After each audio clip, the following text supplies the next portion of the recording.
দোল পূর্ণিমাতে চন্দ্রগ্রহণ এক মহাজাগতিক দৃশ্যের সাক্ষী থাকলো গোটা বিশ্ব। আর এরই সঙ্গে আপনাদেরকে জানাই যে রঙিন বিকেলে কার্যত আজ চাঁদের দেখা পাওয়া গেল না কিছুক্ষণের জন্য, যদিও পূর্ণ গ্রাসে ছিল চাঁদ। পরবর্তী সময়ে রাত ঠিক 8টার কিছু আগে শহর কলকাতা থেকে দেখা যায় গোটা চাঁদকে, কিন্তু উত্তর পূর্ব ভারতে আংশিকভাবে এই গ্রহণ পরিলক্ষিত হয়। পূর্ণিমা চাঁদ নিয়ে কল্পনার ঘোড়া ছোটান অনেকে। সেই চাঁদেই গ্রহণ, সেটাও আবার দোল পূর্ণিমায়। এবছর অন্যরকম পূর্ণিমার সাক্ষী দোল। রঙিন উৎসবের দিনই পূর্ণগ্রাস চন্দ্রগ্রহণ।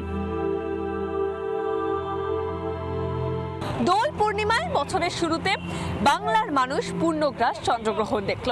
তবে বলা যেতে পারে যদি সময়সীমা দেখা যায় তাহলে ঠিক দুপুর 3:20 থেকে একেবারে সন্ধে 6:58। সময়সীমা বলছে 3 ঘন্টারও কিছু বেশি সময় ধরে বাংলার মানুষ এই চন্দ্রগ্রহণ দেখতে পেয়েছে।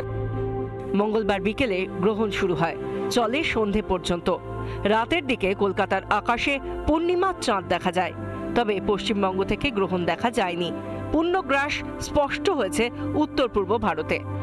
ভারতবর্ষের একমাত্র উত্তর পূর্ব দিক ছাড়া, উত্তর পূর্বে মনে করুন আসাম, ডিগবয়, এই সমস্ত জায়গা ছাড়া ভারতের যদি অন্যান্য জায়গায় দেখি আমরা দেখবো চাঁদটা এমন একটা সময়তে উঠছে যে অলরেডি পূর্ণগ্রাস চন্দ্রগ্রহণ কিন্তু শেষ হয়ে গেছে। এর পরের পূর্ণগ্রাস চন্দ্রগ্রহণ ভারত থেকে দেখা যাবে 2 বছর পর। 2028 সালের জুলাইয়ের আগে আর কোনো পূর্ণগ্রাস চন্দ্রগ্রহণ দেখা যাবে না ভারত থেকে। রিপাবলিক বাংলা।